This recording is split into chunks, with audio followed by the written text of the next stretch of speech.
Okay, Doctor Who, episode 12, closing time.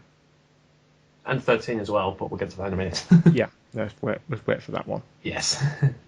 Closing time. So, alright, how do we really start this one off? This is a bit of a... I kind of missed out on the intro part because of the Sky autoplay and all that. Ah, right. Well, firstly, Craig's back. Yeah, him from Gavin and Stacey. Yeah, from Gavin and Stacey, he was in Series 5 in the Lodger as well. Yeah, the larger of the aptly named beloved episode, apparently, from Stephen Moffat. It's an odd episode, but it sticks out. It's the odd one out, but unlike other odd one outs like Unicorn and the Wasp, Yeah. this one actually is fun to watch. Yeah. It's a Doctor playing football, Yeah. and he's good at it. Yeah, he's good at it. Yeah. Maybe every single regeneration has a different spot they'd like. Like the fifth Doctor actually had cricket. Yeah, cricket. And he did that for real, actually. Yeah, you That's told for me. real. Yeah, that's for real. Yeah, closing time. I mean, I remember early on they announced they were going to do a follow-up to The Lodger, and I thought, is that a good idea? I mean, it could work, but overall I think it has worked, actually. Yeah. You explain the plot this time. Okay, so it's... Okay, basically what happens is that the Doctor drops in Craig, who's moved on from his life since The Lodger. I mean, he's now married to... God, I've forgotten the woman's name. So have I. Yeah, so but basically he's got married to the woman, and he's got a new house, new life. He's got the child now, and of course the Doctor has popped in because he's the only person he knows that's technically normal, and considering what's going to happen to him, the way the story goes is that this is the last day before he dies on the beach. By the Which astronaut. isn't a spoiler really, considering it's within the first 10 minutes of episode 1. Yeah, exactly. And considering what happened at the end of the episode, should we reveal that now? Anyway. Yeah. All right. After the end of the last episode from this, which basically he drops off Amy and Rory for the fear of if they keep going with him, they're going to both end up dead, or he's end up going to have to see them off in the graves one day. So he's on his own now. This is supposedly what he's been doing. This is the 200 years older Doctor now. So this is the over 900 years old one to the, I think, was it 1,000 and something? It's about 1102. Yeah, so this is the 1102 Doctor now, so they're building up to basically what's going to happen to him, but the way the story goes, that's not too important yet. We'll get to that a bit later. But anyway, meets up with Craig, he's got a new life, and something's odd happening in a shopping mall, which involves people mysteriously vanishing. So what does the Doctor do? He actually gets a job there. Yeah, look at me, do you mean name tag with a Doctor, because I forget it. Yeah. That's fine, I just love that line. Yeah. The Doctor with a job. He's never really had much of it. I don't think he's ever had a proper job throughout his entire... I don't know whether Doctor Who fans will correct me. They probably will. I think the whole problem with this Doctor, or some fans actually have, is that he's more socially awkward to be with than what David Tennant was, or Peter Davison. Yeah, exactly. Again, I don't know, but clearly he's in a toy department with a bunch of kids, so frankly he gets on fire with them, so frankly he's maybe socially awkward, but he's alright with children. Yeah. Yeah, especially with babies, apparently. Yeah, okay. To everyone listen to this may blow your mind. The Doctor can understand baby language. Yeah. The little baby called Alfie, his preferred name is Stormageddon, the Dark One. That's what the baby wants to be called, Stormageddon, the Dark One. Yeah. Weird. So he gets a job. Eventually, he's like, yeah, some people are going missing, and there's going to be a little blackout at some point, so because of electricity. Gets a job. Craig's like, oh yeah, because you're around here, something is going on. What is going on? More aliens and all that. You want to be invaded again? Yeah. Like, he knows damn well whenever he appears, something is actually happening. It doesn't matter how insignificant it is, something is going to happen. And eventually something is happening, and I think there's an undermining joke here. It's just like, oh, Ada Craig and Dr. Gay. Which I'm pretty sure there's plenty of fan fiction already of it. Oh, God. Ever since the first trailer came, I was like, you going to kiss me? Yes. Oh, yeah, that thing. Yeah, that Ever since that first trailer, Yeah, like, oh yeah, here's a bit of spoiler. No, he doesn't. No, he doesn't. There's a reason why. What the hell? Okay, can we just hug? Can we have a hug and hold hands, be friends? Yeah, there's a reason why he's doing that anyway, which we'll get to in a bit. But yeah, I mean, it's funny because I just thought the whole Gauger. I mean, part of me was thinking, isn't this something that Russell would have written in if he was still doing Doctor Who? I know he's, for those who don't know, Russell T Davies actually is gay, and he did a TV show called Queer as Folk, and as Torchwood. It's Torture as well, which is full of gay stuff in there. I mean, one episode he did, Russell was Gridlock, which featured two old lesbian grannies, which I just thought to myself, oh my god. It wasn't really. It was subtle, really. It's like, yeah. It was like, yeah. So what? We're married, and yeah, it was just the fact. Fair enough. Yeah. Say no more. That's it. Yeah, it is that. I mean, I'm not trying to say anything. It's just again, I just think if you're going to make something too obvious, just make fun of us as the gays because they're gay. Ooh, funny. Yeah, well, in a minute. Ooh. Yeah, edit this out. But it's not really. It is kind of forced, but it's like you just want to go. Shut up. Move on. Yeah, it's kind of built up actually the whole gag through the end because it starts off thinking, "Oh, he's your partner." The way they say it isn't thinking, "Oh, he's my partner" and all that business. Yeah, it doesn't really happen to the end. It's like, "Oh, he's my companion." Yeah. But technically, Craig is. It was like, oh, he's the companion. So it does kind of work. But the main thing is, there's Cybermen here. Yeah, the Cybermen have returned for the second time in this series, actually. Oh, yeah. Yeah, because they made a brief appearance. Yeah. Well, one cameo appearance at the end of Series 5. Yeah. But that was like the old costumes. This time I got the new costumes without the Blaine C on it.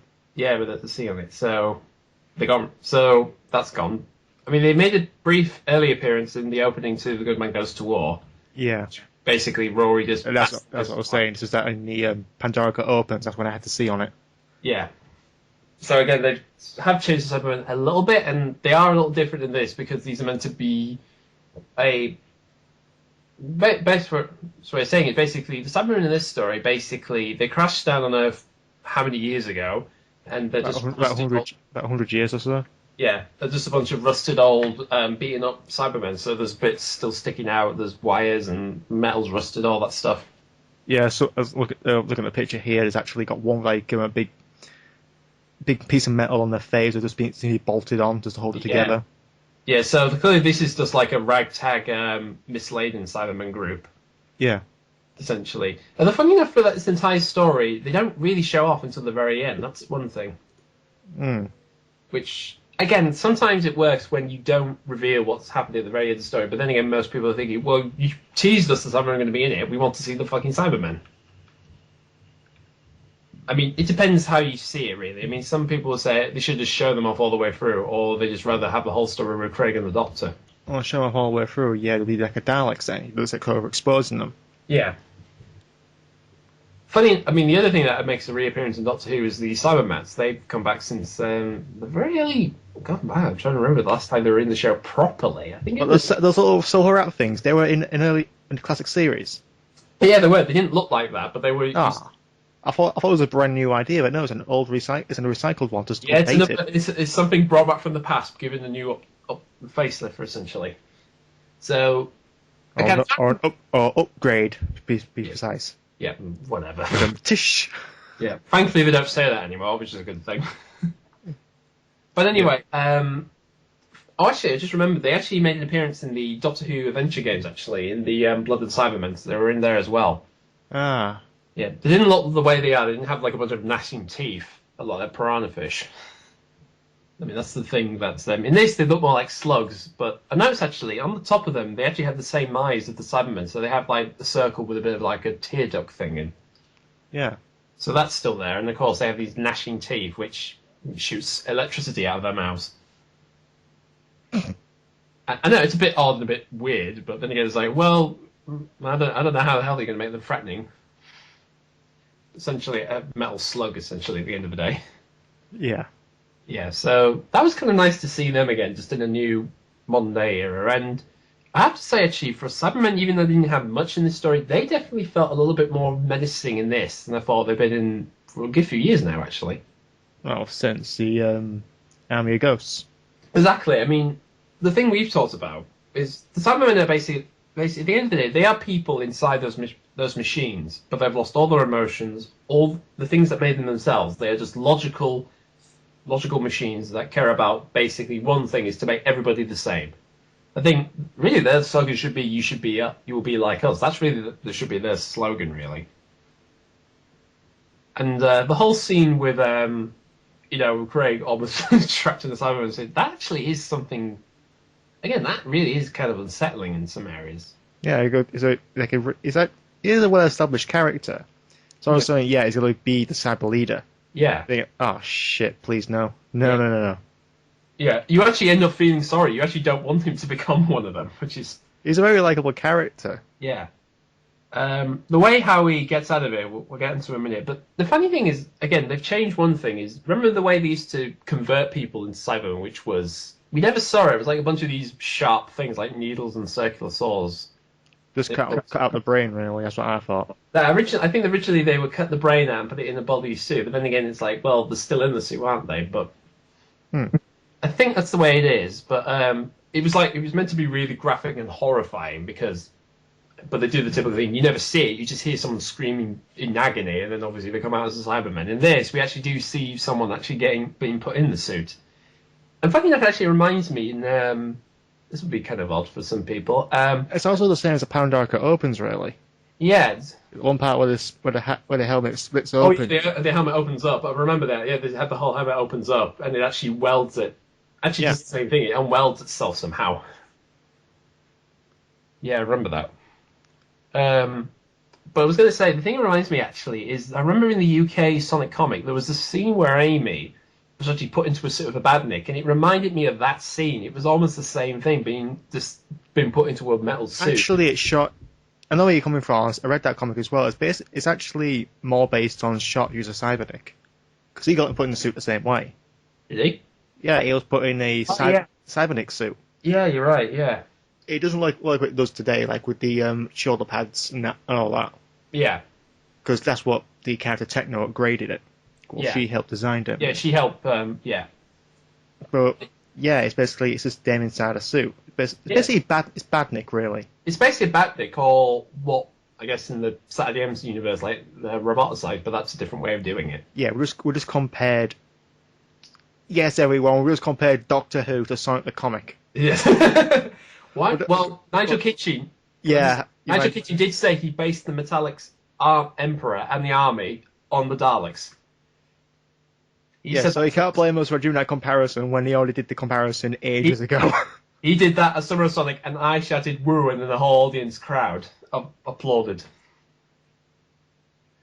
If you don't want to talking about Metallics is actually an army of Metal Sonics. Yeah, basically. And basically the red one and the red Metal Sonic from Knuckles Chaotix is the Emperor. Yeah, so like the Daleks, they have an Emperor. So moving on. Moving on. But ultimately, this is definitely the Cybermen did better in this little bit of a story than they've done in like full-fledged stories in the past. Really, the Age of Steel one was good, but not really threatening. No, I think Doomsday was the best one they've actually been in. Amigos and Doomsday, those two together. Yeah, Amigos and Doomsday. Yeah. Before everyone brings up the next Doctor, no, they were not a threatening force in that. No, I mean the fact they walked around with the giant. Well, I can only describe as the Iron Giant made by the Wild Wild West group. Basically, think the giant spider from Wild Wild West was basically a Cyberman. Yeah. Basically, a steampunk Cyberman. Yeah, essentially, yeah. I mean, about 10 stories tall. It does look pretty good, but then again, it's like, really? This is what they've been planning? It's a bit odd. Well, what can you do in the 17th century? Yeah, exactly. They're stuck in that era. What the hell is left for them to do? It might be the 17th century, but I don't really know. Yeah, we don't know. We're not bloody scientists or time travelers. Well, yet. Sorry, 19th century. 1851. Yeah, that proves we're definitely not scientists or time travelers. And yes, I have the DVD for it. Yeah. Anyway, let's try and wrap this one up. Yeah, we'll try and wrap this up. I mean, like, get back to the Craig thing. I mean, in the end, the way he doesn't get converted is through his child, really. Yeah, his child's basically his lifeline. It's like, yeah, he wants to be a father, because the child was basically described him as, according to the doctor, not mum. Yeah, mum. Yeah. Basically, it's been kind of like a personal mission to get this baby to actually like him and actually accept him as his father. Yeah. And throughout the story, he's actually trying to be like the Doctor. He's trying to do the same thing as he is, but It leads to a lot of awkward moments. yeah, it just leaves him in trouble. And in the end, it's just hearing his own child being crying in a shopping centre with the lights snapping on and off. That pulls him out of the suit. Yeah, a father gets to get there, which, be surprised, actually does have lots of the adrenaline go through your body. Yeah, it does. I mean, actually, I will say this, because this kind of, if the Nostalgia Critic was doing this, he would use that gag. Drat, I was flawed by the power of love. Yes. Yeah. In fact, the Doctor does try to rectify it. It's not actually love, it's something else. So he goes, you know what, it is love. Yeah. And there's one thing I brought up in this, which I've been doing to my cat ever since, is basically you go, shh. Ah, yes, that. And the character just shuts up. Yeah. It's like, you try to talk, it's like, And it works once, though, apparently. That's the problem. it does it to Craig twice, I think. Does it? No, it does it to that young girl twice. Right. I don't know, I thought well, at least he said he was supposed to do it. It can only work once, but I guess he's wrong. Works on the weak-minded. Yeah. Weak-minded, oh, God. No, we're not going to do a Star Wars joke there. No, there's too many of them. Yeah. They've been used already. Yeah. But overall, I mean, Closing Time, I will admit, it's an episode I didn't really know what to think of because it's a penultimate episode to what's going to happen next. I thought it was going to be like a two-parter. Yeah, I mean... We've only had two-parters in this series. We didn't have a three-part... Not basically, every single series beforehand had at least three two-parters. We had an early one, we had the 4th and 5th episode. Yeah. Then there was the... middle one, which is... I think it's the 9th and 10th one. Yeah. Then we have 12th and 13. Yeah. But of course now we've had this split up, obviously, that's all changed now. Which was episode 1 and 2, which kind of ruined the whole theory of the past, present, and future trilogy of episodes that started in the beginning. Yeah. Where you have a modern day situation, then you have a future situation, and you have a past situation. Yeah. Although Series 2 kind of botched it up anyway with its inclusion of the Christmas special or not the Christmas special. So, it depends whether you count them as the official beginning of the next series or not. Well, it's an episode 1 on a DVD, so fuck it. Yeah. Otherwise, you're going to count Skull Reunion as the present situation. Yeah. You're right, that is... Yeah. But anyway. Yeah, but overall, as an episode that, at first you think, well, this has got nothing to do with what's coming up, but it kind of does at the end, but we'll get to that in a few seconds. This generally was good. I mean, I did think at first it was going to be a bit cheap because the Cybermen were in there, and I thought, oh, they're not going to be threatening, but they were, and I thought, bring back Craig. Is there anything new we need to know about this guy? Is there anything different? And there is. There is something in there, and it's overall, it is, like The Lodger, a surprising episode. Yeah, it seems, like I said before, it's the odd one out, but it works. It works, it does. I mean, I've said this to Dan quite a lot. It was Gavin Roberts, the guy who wrote this. He's written probably some of the silliest Doctor Who stories so far, at least in the RTD era, I guess you could say. Yeah. Yeah, so, and I thought to myself, this guy, oh, I would punch him in the face if I meet him. But now it's actually, you know what, maybe no. Maybe he's turned over and he'll leave. Which episodes did he do again? He did the Shakespeare Code and the Unicorn and the Wasp. I like Shakespeare Code. Yeah, but not the Unicorn and the Wasp. Even though David Tennant is trying to make it seem good. It's trying to make it, well, I think serious, even though it bloody isn't. Well, let's be fair here, shall we? Tom Baker had the Horns of Nimon. Yeah. Sylvester Colin Baker had the... Twin Dilemma. Oh, what was it? Vernoids. Them. Sylvester McCoy had a candy monster. Yeah. Oh, yeah, that's the Happiness Patrol, I think, that one. Yeah. And David Tennant had a giant wasp. Yeah, just a giant wasp. Not an alien wasp, a giant bloody wasp. Yeah. But that's the good thing about this new era. About when you think some guy's done bad, he can turn good. It's the strange thing of Doctor Who. Hmm. So yeah, ultimately we like this story. We did like it. But There are awkward moments in it, which kind of makes it kind of less than Lodger, but your other parts are better than Lodger. yeah. It has some silly moments in, but it's not in a bad way or anything. It's there's a good balance of being serious but being funny in a good way. Yeah, I wouldn't say it's my favourite episode. Maybe the second half is actually better Yeah, than the first half. yeah.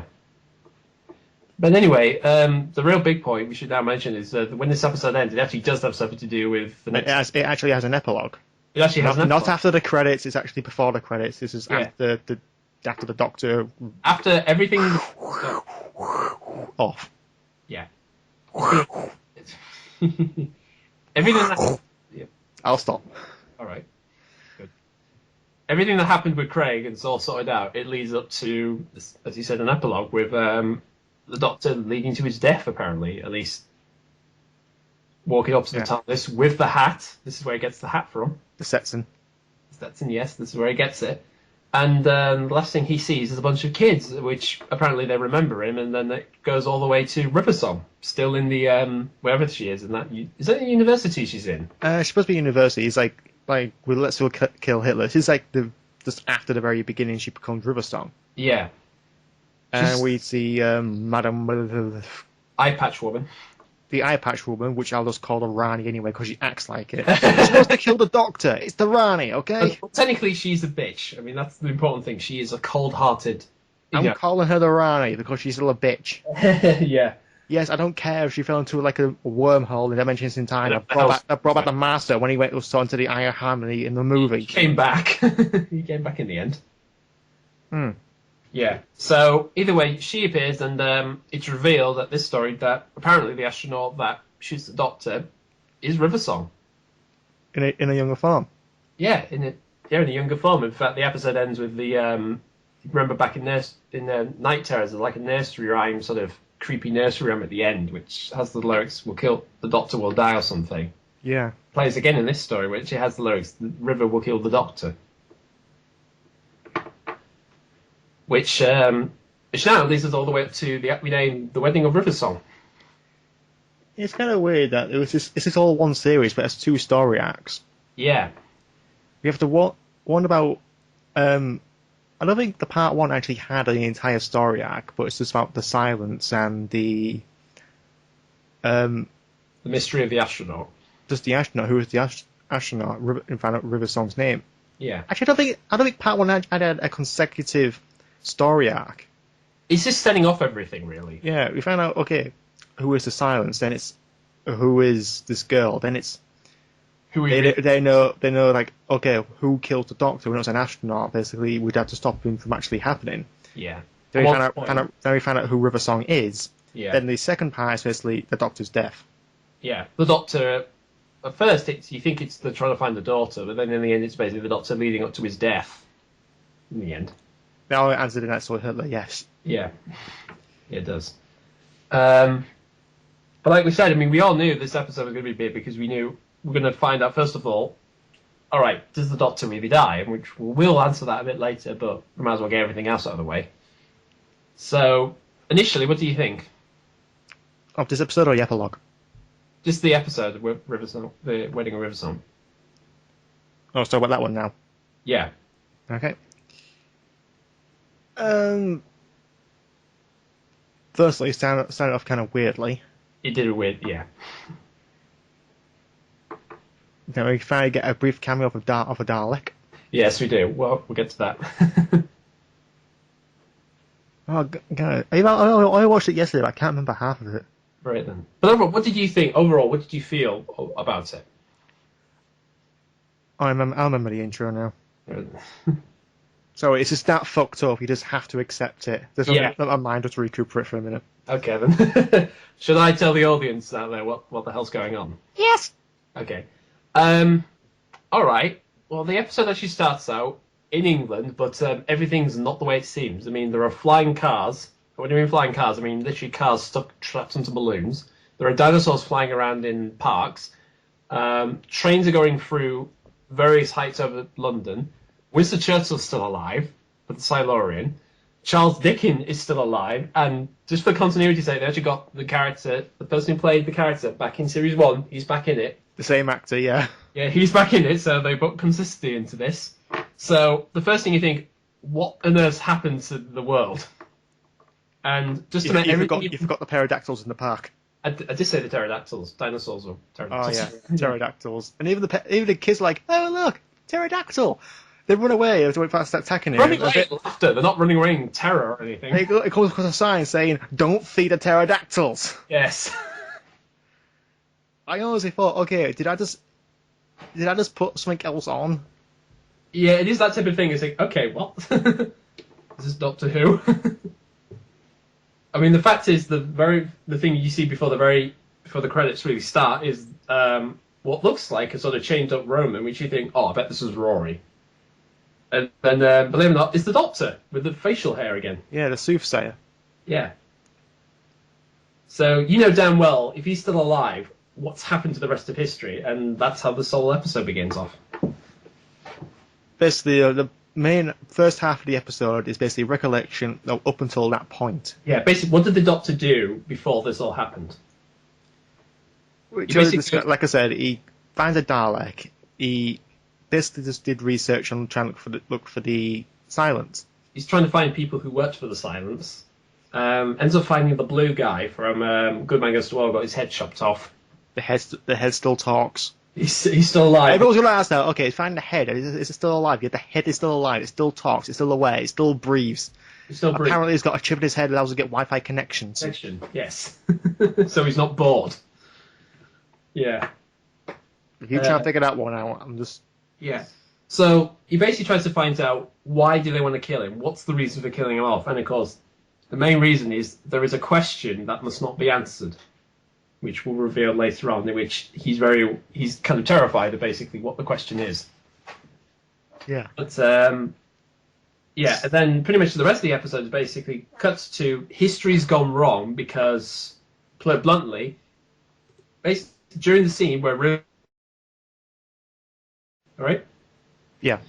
Okay. So pretty much in the Pandora opens, all of the universe, at the end of that story, the universe literally stops existing. Every planet in the universe stops, all the star goes out, and basically Amy lives a life where which history is all muddled up. So if you remember in the story, and you may not have seen this properly in the episode, in the museum there are all these different things in the wrong order. So like there was polar bears in like Egypt and Daleks in the jungles and far distant places. So this is basically the same. I don't remember that, but yeah, I remember Daleks being like a small jungle kind of display in that. It was in the problem was because you can't really see it because they don't show it in the episode, but they do show it off in Confidential, which we should also talk about. But anyway, basically history is screwed up, so everything's happening at once. So we've got Churchill at Buckingham Palace, who's actually a Roman emperor. Yeah. With Charles Dickens on a news program with pterodactyls in the park. Yeah. We've got cars being transported in the air by balloons. Yeah. It's like Pee-wee's Playhouse, okay? Done to the rest of Earth, basically.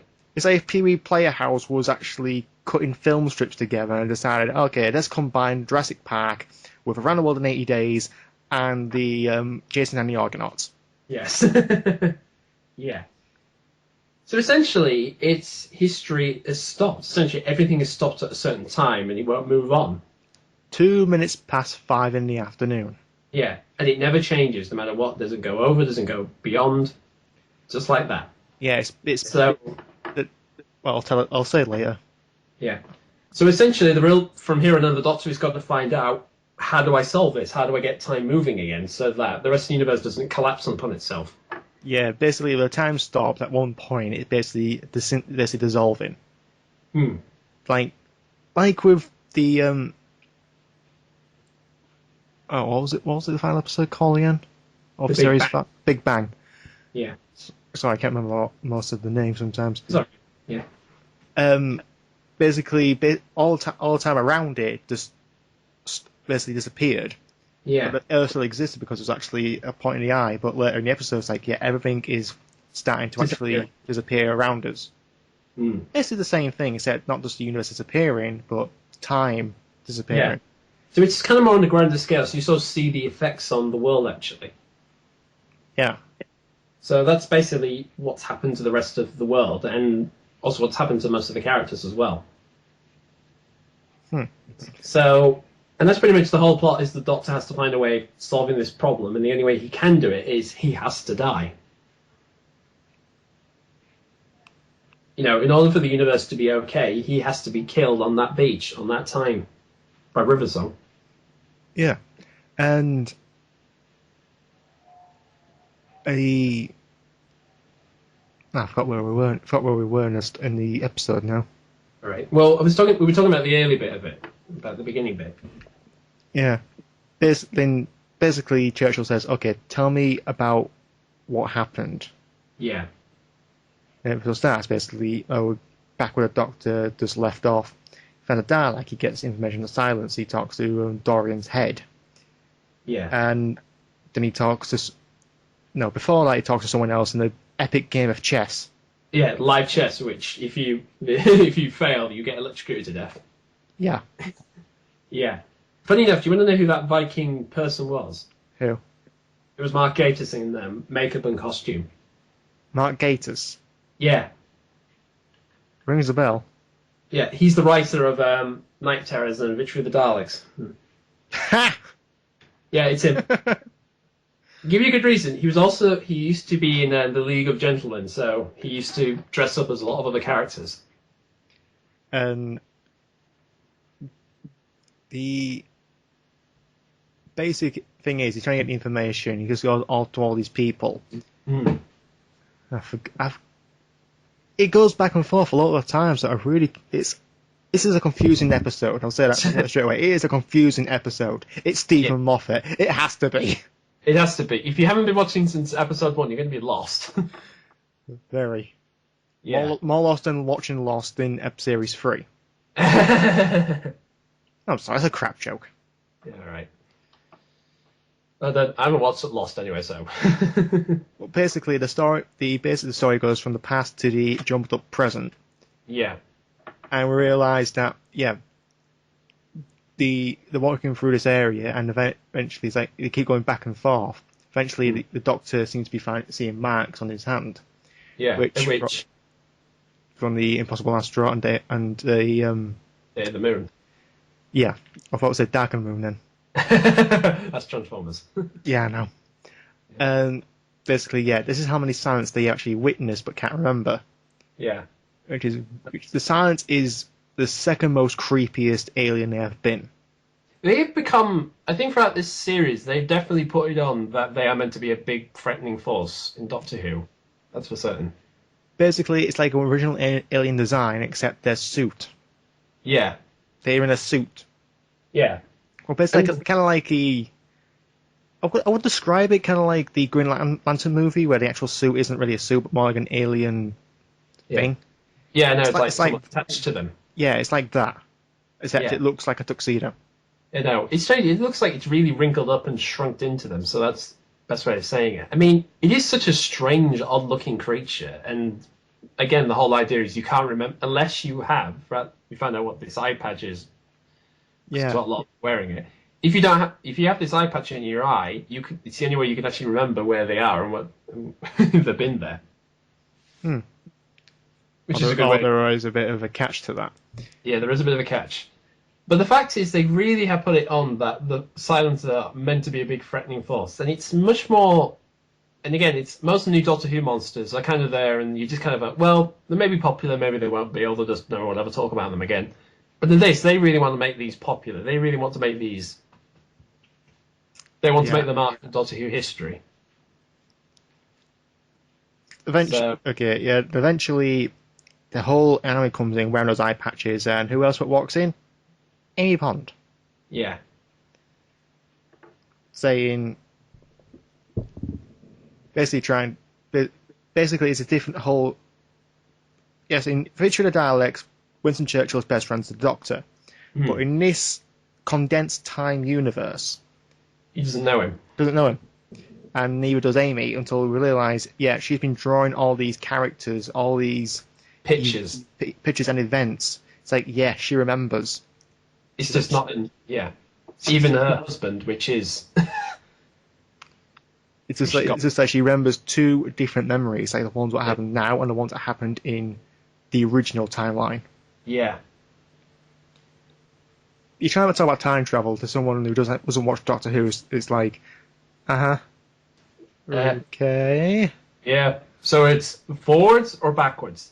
No, it's neither. No. It's either. It's all over the place. It's square ways and round ways. It's like it's like the glass elevator from Willy Wonka. You're not careful, you bump into it.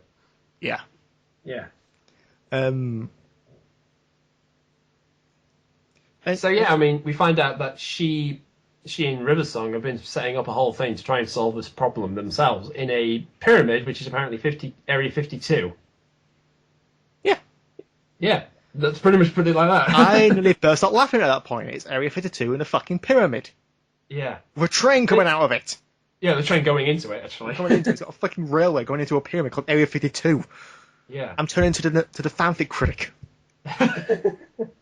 I'm sorry, it's just that I'm doing one of her freakouts.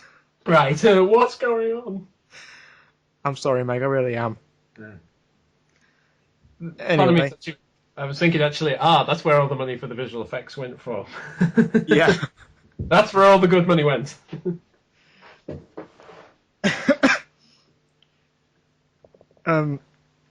Inside the pyramid, they have captured many silents. Yeah, definitely. And in tanks of water, which is the only way of stopping them from...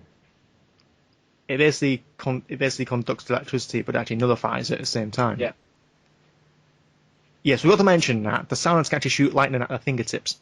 Yeah. Well, didn't we see that back in Impossible Astronaut? Yeah. Yeah. I know they sometimes they had like electricity coming out of them or like zooming around them. So they end up having a massacre. That's the best way of saying it. Is in they break free and they end up massacring a bunch of soldiers. Apparently, the catch, as I said, what the eye patches have, is that they are built from reverse biotechnology something. I don't know how they got it in the first place, but biotechnology, why not? The eye patch woman, that's basically it. Yeah. So it's basically based on the science to actually get around it. Apparently they can control it at the same time, so basically they can actually use it to kill them. Yeah. Basically, think of that little microchip implanted in someone's brain in Mission Impossible 3. Yeah. It works like that. Yeah, or like in Scott Pilgrim. How do you mean? Well, remember the girl Romana has like a chip in her. Oh yeah, she was being controlled though. Yeah, well, whatever. It's the same thing. They have something on, and it can do damage to them if they disobey. I guess. Still not as good a comparison as the one from Mission Impossible 3. Yeah. But yeah, okay. Yeah, fair enough. Yeah, it's a pretty big. So yeah, it's a threatening thing. And to give you an idea, there's one scene where Rory is trying to, who's a soldier in this actually. Rory is trying to fend off as the silence are coming in. He's been paralyzed, in which the silence actually kneel down and say, "The man who keeps dying over and over again." So they're very aware he keeps dying. I'm surprised it's the running joke. It's the running joke that Rory keeps dying again and again, in which I would say it's actually a better joke than the Harriet Jones joke. Oh yeah, I am Harriet Jones. Yes, we know who you are. Yeah, even the Daleks say it. Yes, that's kind of odd. Yeah. Yeah. But the fact is, but in the end, Amy comes in and just shoots them all down with a machine gun. Yeah, she remembers. Yeah, he is your husband. Rory doesn't remember. Yeah. At first, she knows she had a husband, but she drew up a completely different man. Who was the other person from the 11th Hour. Yeah. And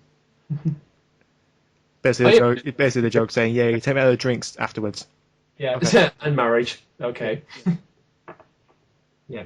Also, we get to see the end of the eye patch woman in this, so she finally gets her comeuppance. Good. Yeah, I mean, you knew. I just had a feeling she was going to get it in the end. I just had a feeling she was going to get it. And the fact is, she had the eye patch. She worked for the silence. The silence betray her. Yeah. With a twist. Yeah, with a twist. But the fact is that it comes off, and then Amy, instead of helping her, she does the complete opposite. Yeah. It's back on for her and just wants to suffer. Well, lets herself as she walks out. Well, then again, you think about it, it's a different condensed time universe. You think she'd die in that one or die in the original timeline? I don't know. I mean, maybe she could be still alive, but then again, maybe she won't know what happened. It's all that business again. Yeah. But then again, it's the fact is we get the feeling. Well, let's face it. What she did, she took Amy. She forced her into labour, took her own child, and did she did to try and kill a man she trusts infinitely. So frankly, what wouldn't you do to her? No idea. Yeah, well, you would get your revenge, wouldn't you? Some way. So she does get it in the end. Anyway, they should head up to. How it kind of gets to the end now. Yeah. Basically, the whole thing is we missed that one important part. Is that River is supposed to kill the Doctor. Yeah. If they come into contact, the time uncondenses, And starts. It basically continues where it stopped off. killing the Doctor. Yeah. So basically, if they touch each other, everything will go back the way it is. That's what the Doctor's trying to do. He's trying to make this happen. Yeah, and River, of course, refuses. And in the end, yeah. but surprisingly, in the end, he ends up but he ends up doing the one thing which she doesn't regret, is marrying her, which, in a very odd way, he takes his bow tie, the two wrap it around the wrist, and which. It's actually, as some of traditions, you actually do that. You actually get a ribbon and actually hold it. It actually is a real tradition in some places. Yeah. Again, it's just that he did it with his bow tie. That's the only thing. That's the only thing actually fine. The bow ties are cool. Yeah, but that's a cool. But that's a cool use. I was use that all the episodes. Yeah, there was a real use for it. So yeah, I mean, the Doctor does inadvertently marry Riversong. Somewhat, you could say. Yep. In which, in the end, time resets itself and it plays it out. The Doctor dies. Oh, does he? Yes. Oh, does he? Which is the big thing. We'll go back to the present where the Doctor died. Then we got the young River Song, not the one they were with at a time in during Day of them in Impossible Astronaut. Yeah, the one on the beach, watching over them. Yeah. Yeah. Young River Song keeps going back and forth between what we've seen her done and has to do. Yeah. Like in the Flesh and Stone, and going back on that until her death. Yeah. But she goes back and forth between in the prison, doing the events, and talking to her parents, which is Amy and Rory. Yeah, exactly. You have to watch the episodes to find out. We're not going to tell you. You really have to watch Series 6 to understand what the hell's going on, because it's a real big headache for some people. Basically Series 4 onwards to know who River Song is. Yeah, exactly. So, Stephen's really planned this out pretty well, of revealing stuff little by little. Very. Yeah.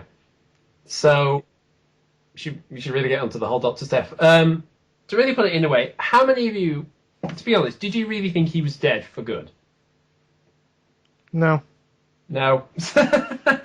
I just knew that there has to be a scapegoat. There's got to be a way he's going to get out of this. There is no way they're going to kill him off properly. Well, the first one everyone thought, because the Doctor died, and eventually on the two-parter in part one, was the gangers. Yeah. Basically, this flesh from a human clone. Yeah. That could have been a possibility. Yeah, but no, he ends up killing him. He ends up killing himself off anyway. Yeah. So that's definitely it. That's definitely out of the question. But surprisingly enough, the thing they brought, I didn't expect this when they were doing the recap at the very beginning with what happened in Let's Kill Hitler with the tiny men and robots. Yeah, the robot with tiny men. Yeah. It's just a clue in this story in which he meets with them again before he goes off to do all this stuff in a bar somewhere in the galaxy. Yeah, basically, he asked for someone. I think someone's talking about payment and such. Basically, It's like, just drops the eye of a Dalek in front of him. I know, I mean, that's how you get recognition. That's the recognition. Okay, what you done? What's so good about you? Well, I've killed one of the famous bounty hunters there is. Yeah, that's okay. What have you done? I've travelled to 3 different planets. Okay, what have you done? I've killed a Dalek. Yeah, you can't. And who's normally doing that for a living? Who has actually escaped from a Dalek? with their life in many ways. The Doctor. Yes, indeed. Only the Doctor. Only the Doctor. People say, oh, a lot of people are scared from a Dalek. Yeah, because of the Doctor. Yeah, because of him. You can say what you want, they're still the most powerful and menacing creatures in the universe, so frankly, even if he kills them off, they're still threatening. I still haven't finished watching Genesis of the Daleks yet. Haven't you?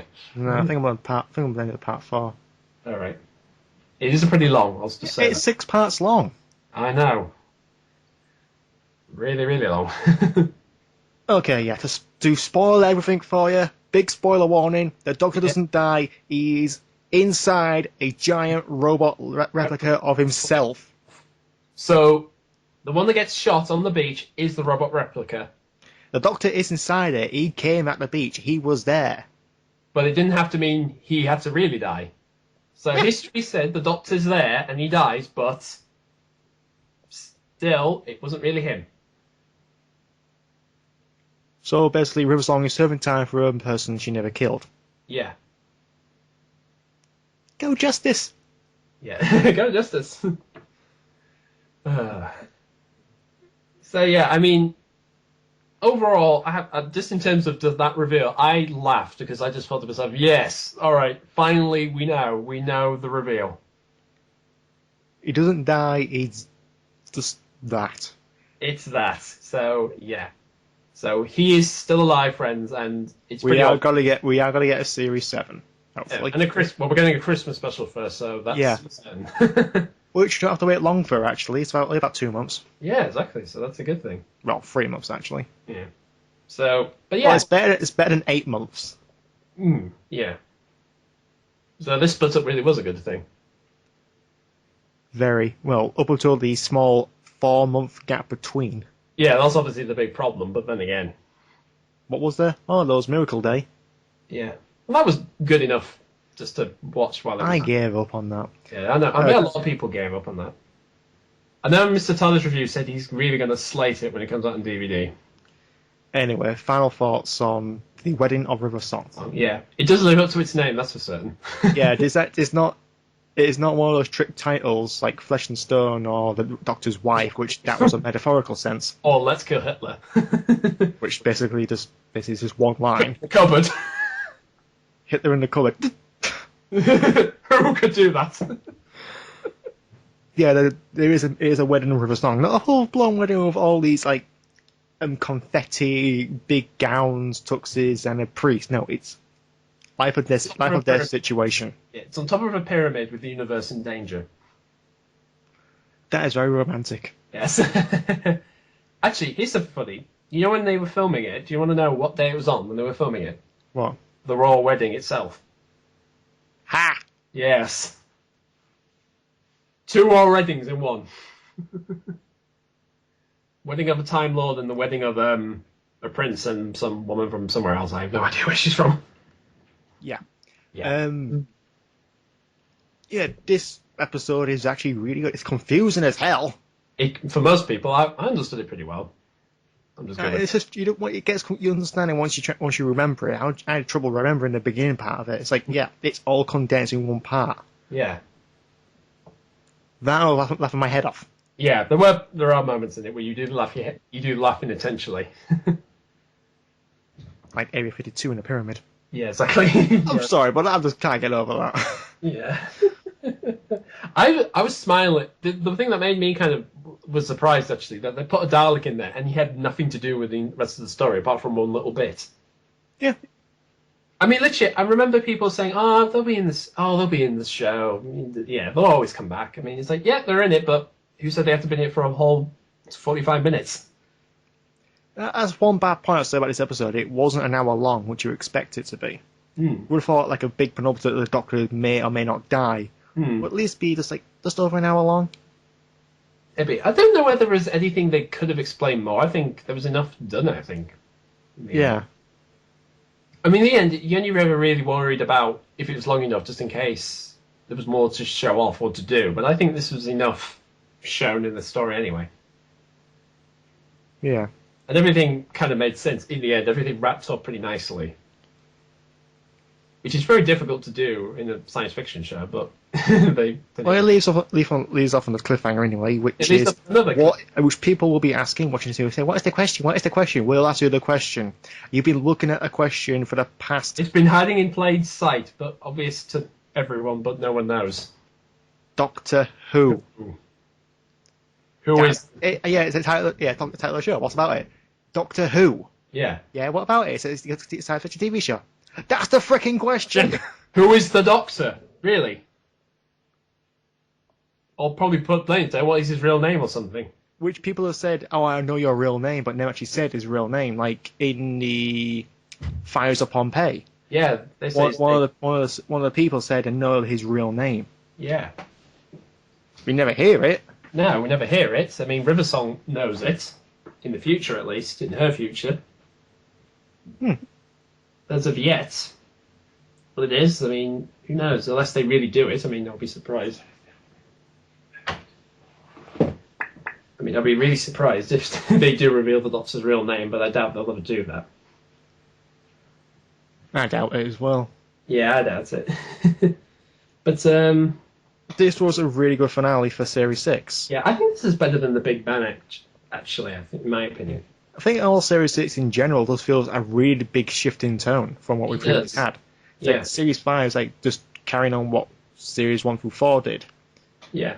With a new Doctor in, A essentially. new Doctor, new head writer, it had bit more darker to it, bit more good storytelling. More emotional tag, I think, a bit. Series 6 has completely deviated. It's got a lot more darker. Still had its like good like kiddie kind of things, like and strange things like the Curse of the Black Spot and the Doctor's wife. Yeah. In closing time. Yeah. But it's just the whole feel of Series 6 just feels completely different for me. Yeah. I think it's more emotionally much bigger than it was, because it's all about, you know, it starts off with like the death of someone they love, and of course it's the fact is, well, he's still around, but do we tell him? Do we not tell him? Yeah. Whole thing, and then, you know, how long do we stay with him? Is there a point where we just feel we're just going to end up getting killed one day if we stick with him forever or something? So there is all that in the show, and I think that's done very well in the series. Yeah. It definitely feels like a real big shift up. I mean, Stephen Moffat did say he wanted something pretty different for the next series, and he's definitely done it with this one. He really has done it, especially this killing Doctor. Seriously, he said, "What can we do in this series? Because we've already destroyed the universe a couple of times." Yeah. Okay, what should we do? Okay, let's kill the Doctor. Yeah. That fucking gets your attention. That gets your attention right there and then. So yeah, I mean, there's not much. I mean, there's only little things left to really say. I mean, I'm asking you, do you think this is the last time we'll see Amy and Rory, or do you think they may come back? I think they'll make a cameo, like we forgot to mention in closing time. They do make a cameo then. Yeah, they do make a small bit in it, just to show they are still having a life. Yeah, and Amy is now a perfume model. Yeah, the slogan for the girl who waited. Yeah. I thought it was an actually nice touch, that was. Yeah, that was yeah. I will say it'll do a lot more better than Kirsten Dunst in Spider-Man 2. What was theirs? I can't remember hers. I think hers was basically the actress. Yeah. Really inventive, isn't it? Yeah. Yeah. This is a one big review for references, isn't it? Yeah, there is. But again, I think this. I had a feeling from this series, but I had a feeling from the beginning. At the end of it, it probably would be the end of